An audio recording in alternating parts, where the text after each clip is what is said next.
पाटलिपुत्र वैभव मतलब होता है पाटलिपुत्र की महिमा, पाटलिपुत्र की महिमा। तो क्या है, बिहार राज्यस्य राजधानी नगरं पाटलिपुत्रं सर्वेषु कालेषु महत्वम धारयत। वह इसका अर्थ होता है कि बिहार राज्य की राजधानी पाटलिपुत्र सभी कालों से महत्वपूर्ण है। फिर है अस्य इतिहासे सार्ध सहस्र द्वय वर्ष परिमितः वर्तते, मतलब इसका इतिहास लगभग 2500 वर्षों का है। फिर है अत्र धार्मिक क्षेत्रं राजनीतिक क्षेत्रं उद्योग क्षेत्रं च विशेषणं ध्यान आकर्षणम, मतलब इसका धार्मिक क्षेत्र, राजनीतिक क्षेत्र और उद्योग क्षेत्र विशेषतः ध्यान को आकृष्ट करता है।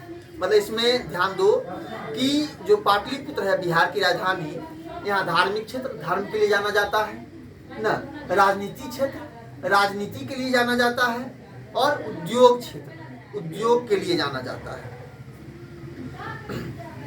फिर है अत्र आगे है वैदेशिका यात्रिणी मेगास्थनीज फाह्यान हुएंसांग इत्तिसिंग प्रभृतयः पाटलिपुत्रस्य वर्णनं स्वं स्वं स्वस्मरण ग्रंथेषु चक्रुः, मतलब कि मेगास्थनीज फाह्यान हुएंसांग इत्सिंग इत्यादि विदेशी यात्रियों ने पाटलिपुत्र का वर्णन अपने अपने संस्मरण ग्रंथों में किया।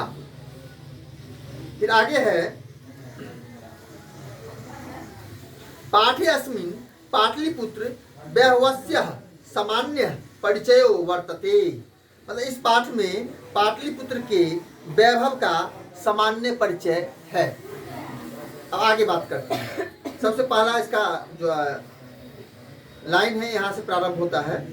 प्राचीनेषु भारतीयेषु नगरे स्वेवेन्तं पाटलिपुत्रं गंगा वस द्विचित्रः महानगरं बभूवः तद्दृश्ये दामोदर गुप्तो नामः कवि कूटनिमिताख्ये काव्ये कथयति, मतलब प्राचीन भारतीय नगरों में एक पाटलिपुत्र जो गंगा के तट पर बसा हुआ है एक अद्भुत महानगर था। इस बात को दामोदर गुप्त ने अपने पुस्तक कूटनिमिताख्य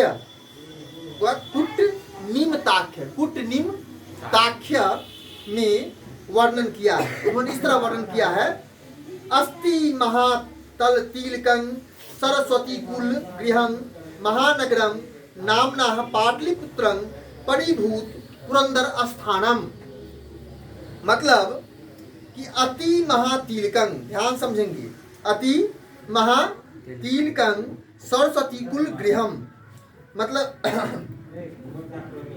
कि अति महा अस्ति महातल तिलकं, मतलब वह इंद्रासन को, किसको, इंद्रासन को तिरस्कृत करने वाला, इंद्रासन को छोड़ देने वाला ना, पृथ्वी का तिलक, पृथ्वी का तिलक, सरस्वती का मूल निवास, सरस्वती का मूल निवास पाटलिपुत्र नाम का महानगर है। उन्होंने देखो क्या कहा पाटलिपुत्र के बारे में कि इंद्रासन को तिरस्कृत कर देने वाला न, उसके बाद सरस्वती का कुल गृह न, सरस्वती जहाँ अपना वंश दर वंश से जहाँ घर बना के रह रही है। उसके बाद क्या है, पृथ्वी का तिलक, पृथ्वी का तिलक न, जो है सो जो महानगर है उसका नाम क्या है, पाटलिपुत्र है, हुआ काफी दिनों से न। चलिए फिर हम आगे बात कर रहे थे। इतिहास श्रूयते यत्र गंगायास्तीरे बुद्धे काले पाटलिग्राम स्थित आसीत्, मतलब इतिहास में कहा गया है कि बुद्ध काल में गंगा तट पर पाटलिग्राम स्थित था। फिर है यत्र च भगवान बुद्ध बहुकृत्वा समागत, यहाँ भगवान बुद्ध बहुत बार आए। फिर है तेन कथितमासी यत् ग्रामोए महानगरं भविष्यति किंतु कलहस्य अग्निदहस्य जलपुरस्य च भयात् सर्वदाक्रांत भविष्यति, उन्होंने कहा था कि यहाँ गांव जो पहले जो पाटली ग्राम हुआ करता था, बाद में सर हुआ ना, तो उन्होंने भगवान बुद्ध ने क्या कहा कि यह ग्राम भविष्य में बहुत बड़ा महानगर बनेगा, किंतु क्या है, कलहस्य मतलब कलह से, अग्निदाहस्य मतलब आग के दाह से, आग से, फिर क्या है, जलपूरस्य मतलब जल के अतिक्रमण से, बहुत ज्यादा जल हो जाने से, बाढ़ से, जिसको आप कह सकते हैं ना। उसके बाद क्या है, हाँ, भयात सर्वदा क्रांत भविष्यति न, इन सबों से हमेशा भयभीत रहेगा। चले फिर क्या है, कालांतरेण पाटलीग्राम एवं पाटलिपुत्र मिति कथति न, कालांतर में यह पाटलीग्राम, कालांतर में, कालांतर मतलब हुआ बाद में, यह जो पाटलीग्राम वह पाटलिपुत्र कहा गया, बाद में यह पाटलीग्राम क्या कहा गया, पाटलिपुत्र कहा गया। अब आगे है,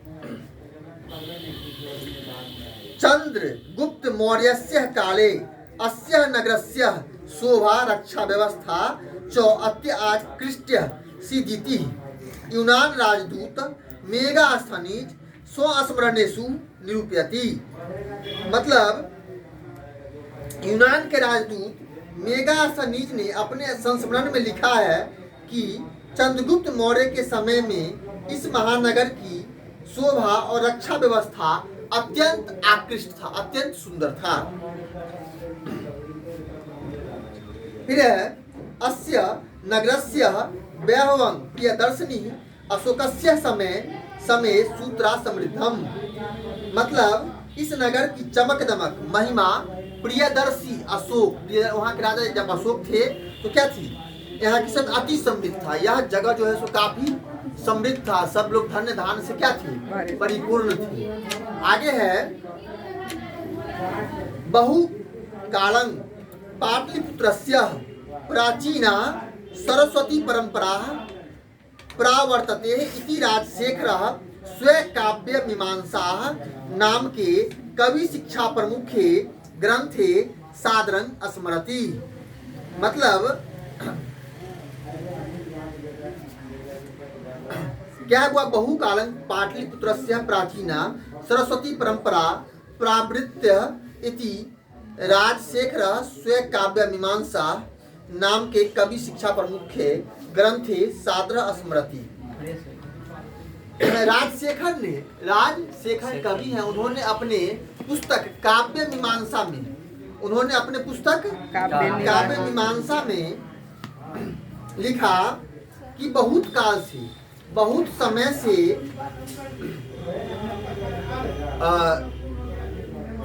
बहुत समय से मतलब यहाँ सरस्वती की परंपरा, माँ सरस्वती की परंपरा लगातार बनी रही है ना। उन्होंने अपने सादर जो ग्रंथ था उनका काव्य मीमांसा, इसमें अपने बात को स्मरण करते हुए लिखा। क्या था यहाँ पर, उन्होंने लिखा था अपने श्लोक स्मरण में, अत्रो पर्व वर्ष विहि पाणिनि पिंगल विहि व्यांगी वरुचित पतंजलि इह परिचिता ख्यातिमु कुंजमु। मतलब उन्होंने लिखा था कि यहाँ उपवर्ष, वर्ष, पाणिनि, पिंगल, व्यांगी, वरुचि, पतंजलि आदि परीक्षोत्तीर्ण होकर प्रसिद्धि प्राप्त किए हैं। मतलब जितने महान जब विद्वान सब हुए हैं, जैसे कौन कौन, उपवर्ष, वर्ष, पाणिनि, पिंगल, व्यांगी, वारुचि, पतंजलि, उन्होंने बिहार में आकर क्या दिए हैं, परीक्षा दिए हैं। क्या दिए हैं, परीक्षा दिए हैं। हाँ, और परीक्षा देकर अपने आप को उत्तीर्ण हुए, और उत्तीर्ण होकर क्या हुए, अपने आप को और सफल घोषित किए। मतलब माना जाता था कि अपने बिहार में नालंदा जो विश्वविद्यालय था ना, नालंदा विश्वविद्यालय काफी चर्चित था, पूरे भारतवर्ष का इकलौता, और वहाँ देश विदेश से क्या आते थे, चीना से न, मतलब विद्वान आते थे शिक्षा ग्रहण करने, और यहाँ से सीख कर जाते थे। चलिए फिर आगे, कतिपयेषु प्राचीन संस्कृत ग्रंथेषु पुराणदिषु पाटलिपुत्रस्य नामांतरं पुष्पुर कुसुमपुर वा प्राप्यते। मतलब कुछ प्राचीन संस्कृत ग्रंथों में एवं पुराणों में पाटलिपुत्र का दूसरा नाम पुष्पपुर और कुसुमपुर भी कहा गया है। मतलब याद रखेंगे, आपसे क्वेश्चन पूछा जाता है। देखो यहाँ पर से अभी 2-3 क्वेश्चन अभी तक बने हैं, जैसे कि राजशेखर ने किस ग्रंथ की रचना की थी? तो राजशेखर ने वो किस ग्रंथ की रचना की थी? राजशेखर किस ग्रंथ का? याद करो, हम दूगो अभी तक कवि का नाम लिए हैं। एगो राजशेखर का नाम लिए हैं ना, और वो किसका नाम लिए हैं? अभी राजशेखर का नाम लिए थे स्वअति काव्य मीमांसा के लिए। तो बताओ, राजशेखर जो है से किस ग्रंथ की रचना की थी? काव्य मीमांसा। काव्य मीमांसा और दामोदर गुप्त, याद रखेंगे, और दामोदर गुप्त जो थे उन्होंने कुटनिम्ताख्य नामक पुस्तक लिखा था। कौन? कुटनिम्ताख्य। क्वेश्चन उसका बाद आपसे बनता है कि किसके काल में पटना की जो शोभा व्यवस्था थी अति आकृष्ट थी? तो किसके काल में? अशोक और एगो क्या थे? एगो देखो, हमें अभी दूगो का बात किए हैं, वो चंद्रगुप्त मौर्य का बात किए हैं और दूसरा अशोक का बात किए हैं। तो याद रखेंगे, जो चंद्रगुप्त मौर्य के समय में था वो क्या था? यहाँ का जो रक्षा व्यवस्था ना, वो क्या था? अति आकृष्ट था, सुंदर था। और जो अशोक के समय में क्या था? समृद्ध था, मतलब सभी लोग धनी धान से क्या थे? भरे हुए थे, परिपूर्ण थे। चलिए फिर हम आगे बात करेंगे। तो अब बात कर रहे थे कि क्या में ग्रंथों में ना क्या दिया गया है कि कुसुमपुर जो है, कौन चीज? कुसुमपुर ना, पुष्पपुर इत्यादि नाम भी पटना के कहे गए हैं। तो आपसे यहाँ पर भी प्रश्न पूछा जा सकता है कि पटना के अन्य नाम कौन कौन है? कुसुमपुर, पुष्पपुर ना, हाँ, और पटना, पाटलिपुत्र, पाटलीग्राम ना, हो गया। तो कौन कौन नाम हुआ? जल्दी से बोलो। पाटलिपुत्र, पाटलीग्राम, पटना, कुसुमपुर, पुष्पपुर। तो पटना के 5 को नाम? कुसुमपुर, पाटलिपुत्र, पटना, कुसुमपुर, पुष्पपुर और देखो हम कह रहे थे कथी है? सबसे पहले पाटलिपुत्र, पटना, उसका पाटलीग्राम, कुसुमपुर, पुष्पपुर ना, 5 को हुआ। चलिए फिर हम आगे बात कर रहे थे। अन्येन ज्ञायते यत् नगरस्यास्य समीपे पुष्पाणां बहुल मुक्तपादनं भवति स्मः। मतलब इससे यह प्रतीत होता है कि नगर के आसपास फूलों का उत्पादन अधिक होता था। देखो इसका पुष्पपुर नाम क्यों रखा गया होगा? नगर के उत्पादन, क्योंकि इसके नगर के आसपास फूल ढेर सारे उपजाते होंगे लोग, ज्यादा उत्पादन होता होगा, इसलिए। फिर है पाटलिपुत्र मिति शब्दों अपि पाटल पुष्पाणां पुत्तली कार रचना माश्रित्य प्रचलितः। मतलब पाटलिपुत्र शब्द भी पाटल फूलों की पंखुड़ियों से निर्मित गुड़िया के कारण अत्यंत प्रचलित था। याद रखेंगे, पाटलिपुत्र का भी जो अर्थ है ना, वो इससे प्रचलित हुआ कि पाटलिपुत्र का मतलब होता है पुष्प के पटल। पुष्प के पटल समझते हैं? पंखुड़ी समझते हैं? पंखुड़ी जो फूल की जो सबसे जो सुंदर वाली भाग होती है, पंखुड़ी, जिससे फूल सुंदर दिखता है, तो उस पंखुड़ियों के जो गुड़िया होता है, पंखुड़ियों के गुड़िया, उसे पाटलिपुत्र कहा गया। मतलब वहाँ उस समय ऐसा हुआ होगा कि फूल का उत्पादन बहुत था, तो वहाँ लोग पुष्प के पटल से मतलब पुष्प के पंखुड़ियों से गुड़िया बनाते थे। और इसके कारण जो प्रसिद्ध हुआ वह जगह क्या था? पाटलिपुत्र। मतलब पाटली पटल का पुत्र, पुष्प के जो पंखुड़ियों से बना हुआ जो पुत्र था, उसे क्या कहा गया? पाटलिपुत्र। चलिए फिर क्या है? शरत्काले नगरे अस्मिन् कौमुदी महोत्सव इति महान समारोह गुप्त वंश शासन काले अति प्रचलिता न, कि गुप्त के काल में, किसमें? गुप्त शासन काल में कि शरत काल, गुप्त शरत काल हुआ मौसम है और गुप्त वंश है। तो गुप्त वंश के समय में शरत काल में यहाँ जो कौमुदी महोत्सव, एक महोत्सव होता था जिसका नाम क्या था, कौमुदी महोत्सव, वह क्या है, अत्यंत प्रचलित। फिर है तत्र सर्वे जना आनंद मग्ना अभुवन न, इसमें सभी लोग आनंद मग्न होते हैं, एकदम बिल्कुल खुशी खुशी कौमुदी महोत्सव मनाते हैं। चलिए फिर है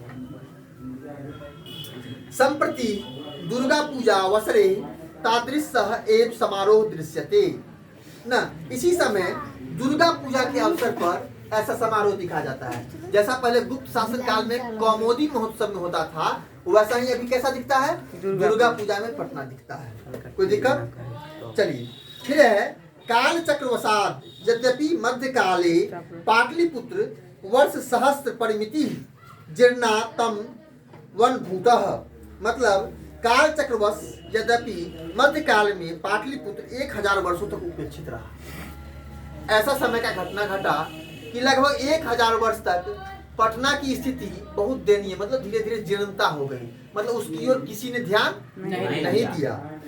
तस्य संकेतः अनेकेषु साहित्य ग्रंथेषु मुद्रा राक्षस दिशु लभ्यते न, इसका संकेत अनेक साहित्यिक ग्रंथ जैसे मुद्रा राक्षस इत्यादि से भी प्राप्त होता है। हम आपको बता दें कि मुद्रा राक्षस के लेखक कौन है? मुद्रा राक्षस के लेखक कालिदास। याद रखिए, मुद्रा राक्षस के लेखक कालिदास। कालिदास का एक किस्सा सुनाइएगा। चलिए फिर कभी बात कर रहे थे ना, हाँ, मुगल वंश काले अस्य नगरस्य समृद्धारो जातः, मुगल वंश के समय इस नगर का उद्धार हुआ था। किसके समय? मुगल वंश के समय। फिर है आंग्ल शासन काले चौ पाटलिपुत्रस्य सूत्रांग विकासो जाता, मतलब अंग्रेज के शासन काल में पाटलिपुत्र का विकास अत्यधिक हुआ। फिर है नगर मिदं मध्यकाल ए पटनेति नामना प्रसिद्धम मागतः, मतलब क्या है कि मध्यकाल में यह शहर पटना के नाम से प्रसिद्ध हुआ। पाटलिपुत्र किसके नाम से? पटना के नाम से प्रसिद्ध हुआ।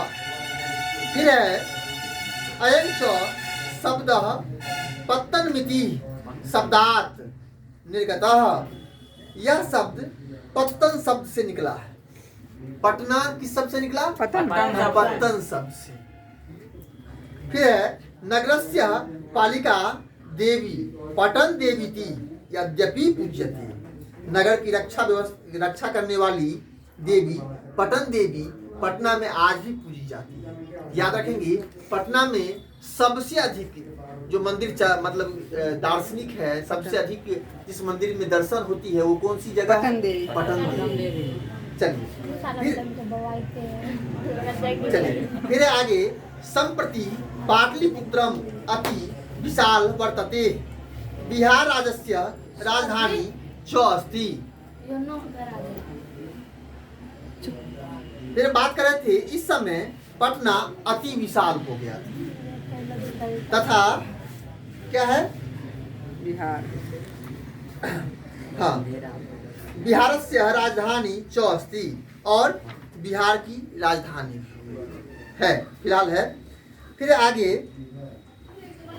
अनुदिनं नगरस्य विस्तार भवति न, आए दिन नगर का विकास न दिन ब दिन मतलब प्रतिदिन क्या हो रहा है? तेजी से हो रहा है। चलिए फिर है अस्यो तरस्यः दिशा दिशि गंगा नदी प्रवहती, मतलब इसके उत्तर दिशा में गंगा नदी बहती है। तो याद रखेंगे पटना के किस दिशा में गंगा नदी बहती है? उत्तर दिशा में। याद रखेंगे जटमलपुर के किस दिशा में बागमती नदी बहती है? उत्तर दिशा में। तो जिस तरह जटमलपुर के उत्तर में बागमती नदी, उस तरह पटना के उत्तर में गंगा नदी। चलिए फिर हम आगे बात करते हैं। अस्यो तस्या दिशि गंगा नदी प्रवहती, मतलब अस्या तरस्या दिशि गंगा तो बता दिए बुआ, इसके उत्तर दिशा में गंगा नदी बहती है। फिर क्या है, तस्या उपरी गांधी सेतु नाम एशिया महादेशस्य दीर्घतम सेतु किंच रेलयान सेतु अपि निर्माणो वर्तते। मतलब इसके ऊपर, वह गंगा के ऊपर गांधी सेतु नामक एशिया का सबसे विशाल पुल बनाया गया है। फिर है एवं रेल के लिए भी पुल निर्माणाधीन है, मतलब अभी रेल के लिए भी पुल बन रहा है ना। अभी तक हुआ जो पटना से हाजीपुर से पटना के लिए जो ट्रेन थी, अब क्या हो गई, बन के चालू हो गई, क्योंकि बुक पहले का लिखा गया है, इसलिए क्या है निर्माणाधीन लिखता है, मतलब निर्माण चल रहा था। लेकिन अब क्या हो गई है, हाजीपुर से पटना के लिए पुल बन गया है, गांधी सेतु से लगभग 2-4 किलोमीटर के डिस्टेंस में है। फिर है आगे, नगरेस्मिन् उत्कृष्ट संग्रहालय उच्च न्यायालय सचिवालय गोलगृहम तारा मंडलम जैविकोद्यानम मौर्यकालिक अवशेष महावीर मंदिरम इत्यादि दर्शनीय सन्ति। मतलब वो इसका अर्थ होता है, ध्यान दो, इस नगर में स्थित उत्कृष्ट संग्रहालय उच्च न्यायालय सचिवालय गोलघर तारामंडल जैविक उद्यान और मौर्यकालीन अवशेष तथा महावीर मंदिर इत्यादि क्या है, दर्शनीय है ना। क्या है, दर्शनीय है। यहाँ पर मतलब आप ढेर सारे चीज सब एक से बढ़ के एक देखने वाले हैं, मतलब आप जाके देख सकते हैं, दर्शन कर सकते हैं। आगे है, प्राचीन पटना नागरे सिख संप्रदायस्य पूजनीय स्थलं दशम गुरु गोविंद सिंह जन्म स्थानं गुरुद्वारेति नामना प्रसिद्ध वर्तते। मतलब कि पुराना पटना में सिख संप्रदाय का पूजनीय स्थल एवं 10वें गुरु, सिख के 10वें गुरु गोविंद सिंह का जन्म स्थान है ना, जो अभी क्या हुआ, गुरुद्वारा के नाम से प्रसिद्ध है। वह फिर क्या है आगे, तत्र देशस्य तीर्थयात्रिणी दर्शनार्थ मायांति। यहाँ देश के सभी जगहों से जो तीर्थयात्री हैं वो किसके लिए आते हैं, दर्शन के लिए, देखने के लिए आते हैं। फिर है अब आगे और अंतिम लाइन, ए पाटलिपुत्रं प्राचीन कालात् अद्यावधि विभिन्नेषु क्षेत्रेषु वैभवं धारयति सर्वच संकलित रूपेण संग्रहालय दर्शनीय मिति। मतलब इस प्रकार पाटलिपुत्र प्राचीन समय से आज तक विभिन्न क्षेत्रों में समृद्ध है और संकलित रूप में संग्रहालय में देखने योग्य है ना। कि पटना क्या है, मतलब काफी दिन से, बहुत समय पहले से आज तक क्या है, प्रसिद्ध है। और इस बात का जो है से प्रूफ वहाँ के संग्रहालयों में क्या किया गया है, रखा गया है। आगे है, पर्यटन मानचित्रे नगरमिदं महत्वपूर्णं। पर्यटन के मानचित्र पर यह नगर अति महत्वपूर्ण है। चलिए, तो इतना ही आपका चैप्टर था।